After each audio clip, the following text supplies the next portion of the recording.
O amanhecer trouxe uma sensação de colapso momentâneo para Miguel. Ele ainda sentiu o peso dos eventos da noite anterior, mas as ervas medicinais que utilizaram ajudaram no processo de cura. Seu braço esquerdo, deslocado após um corte brutal com a árvore, já havia sido colocado de volta no lugar. Mesmo assim, a dor latejante permanece como um lembrete constante do perigo que aconteceu. Enquanto preparava algo para comer, Miguel refletia sobre a batalha.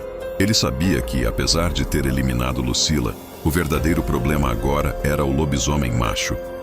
A fúria de um companheiro enlutado poderia ser devastadora, especialmente se ele tentasse algum tipo de vingança enquanto Miguel se recupera. Porém, era mais que óbvio que ele iria atrás de Miguel. Mas, por sorte, Miguel alugou uma casa secretamente para que não fosse descoberto e para poder se recuperar. Determinado a colher mais informações, Miguel decidiu voltar ao bar local. O ambiente ali era propício para ouvir conversas e descobrir algo útil. Ao entrar, o barman, um homem de meia-idade com uma postura descontraída, acenou para ele. Miguel pediu uma bebida e começou a conversar casualmente, tentando não levantar suspeitas. Quando o momento foi oportuno, fez a pergunta que havia planejado: "O que tem de novo na cidade?" O barman, sempre pronto para compartilhar os acontecimentos locais, comentou: "Ah, rapaz, aconteceu uma coisa triste. A Lucila morreu. Foi encontrada na mata, escorada em uma árvore, pelo marido. O pessoal está dizendo que foi algum animal selvagem, mas é estranho, muito estranho. Pois não tinha marcas de garrar, mas sim de uns cortes, principalmente um corte em sua coxa. Parece até que ela foi cortada por uma espada bem afiada e também aparentava ter sido envenenada." Miguel assentiu, escondendo sua satisfação por trás de uma expressão neutra. Ele sabia que sua atuação funcionava perfeitamente para não levantar suspeitas. Que pena. Meus pêsames para a família dela. E o marido? Como ele está?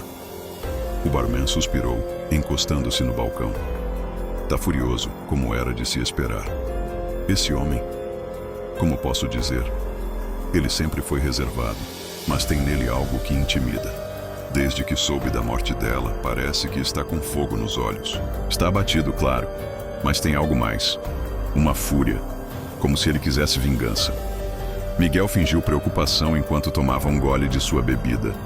Ele diretamente direciona uma conversa de forma sutil. "Entendo. Deve ser terrível para ele. Qual é o nome dele mesmo? Talvez eu tenha cruzado com ele por aí e nem saiba." O barman hesitou por um momento, mas acabou respondendo: "Joaquim. Joaquim Ferraz. Ele mora mais afastado, perto da entrada da mata, numa casa grande com um cercado. Dificilmente você o veria aqui no centro, a menos que fosse um caso como esse." Miguel gravou o nome e a localização na memória. Isso era tudo que precisava saber para planejar seu próximo passo. O marido de Lucila, Joaquim, agora era o alvo principal. Se ele fosse realmente o lobisomem macho que Miguel planejou, a batalha final seria decisiva. Com um aceno agradecido, Miguel saiu do bar. Do lado de fora, olhou para o horizonte com determinação. "Joaquim, agora é com você." Enquanto Miguel se recuperava, tratando seus ferimentos com paciência e resiliência, uma tragédia sinistra acontecia em outro ponto da cidade. Era noite. O silêncio habitual foi interrompido pelos latidos incessantes de cachorros. Em uma casa simples, um casal, já deitado, começou a notar o som de algo pesado se movendo do lado de fora. As janelas estremeciam levemente, e o barulho parecia cercar a casa, indo de um lado para o outro. Preocupado, o homem foi andando até a janela com a mulher pedindo para que ele não fosse. Ele caminhou até a janela e cautelosamente espiou pela fresta. Não viu nada além da escuridão. Respirou fundo, tentando se acalmar, dizendo: "Deve ser apenas algum animal grande. Talvez um lobo ou algo assim." Ele saiu da janela, mas antes de dar mais 2 passos, o som de vidro estilhaçando ecoou pela casa. Algo monstruoso atravessou a janela, caindo sobre o homem. Era Joaquim, em sua forma lupina, completamente tomado pela fúria. Antes que o homem pudesse gritar, o lobisomem o segurou pelo pescoço e atravessou suas garras profundamente em seu peito, arrancando sua vida em segundos. A mulher, paralisada pelo choque, soltou um grito de horror ao ver uma cena brutal. Seus olhos se encheram de lágrimas, mas nem mesmo sua súplica silenciosa foi suficiente. Joaquim virou-se para ela e avançou, encerrando sua vida com a mesma brutalidade. Os gritos ecoaram pelas vizinhanças, trazendo os moradores para fora de suas casas, preocupados. Alguns se aproximaram da residência, tentando entender o que estava acontecendo. Um homem, corajoso ou inconsciente do perigo, bateu na porta da casa enquanto chamava pelos moradores. "Está tudo bem aí dentro? Alguém precisa de ajuda?" Antes que ele pudesse obter uma resposta, a porta foi explodida em pedaços de madeira quando Joaquim atravessou-a com um rugido ensurdecedor. Ele atacou o homem imediatamente, mordendo seu pescoço com tamanha força que arrancou a cabeça do corpo. O caos tomou conta da rua. Os vizinhos procuraram fugir, mas Joaquim, cego de raiva, não poupou ninguém que cruzou seu caminho. Sua fúria descontrolada transformou a noite em um massacre sangrento. Um a um, os moradores caíram, vítimas de sua força sobre-humana e garras mortais. Quando a noite finalmente se silenciou, 12 pessoas perderam suas vidas de forma terrível. As ruas, antes tranquilas, agora estavam banhadas em sangue. Joaquim, ainda em sua forma de fera, desapareceu na escuridão, deixando apenas destruição e medo em seu rastro.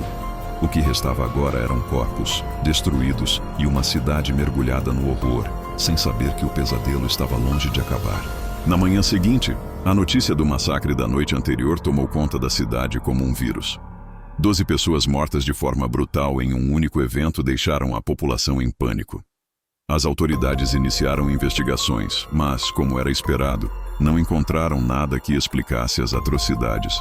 Miguel, ainda se recuperando de seus ferimentos, ficou sabendo do ocorrido e, com a mente afiada, já sabia bem quem era o responsável: Joaquim, tomado por sua fúria lupina. Contudo, Miguel reconhecia as suas próprias limitações. No estado em que estava, enfrentá-lo seria suicídio.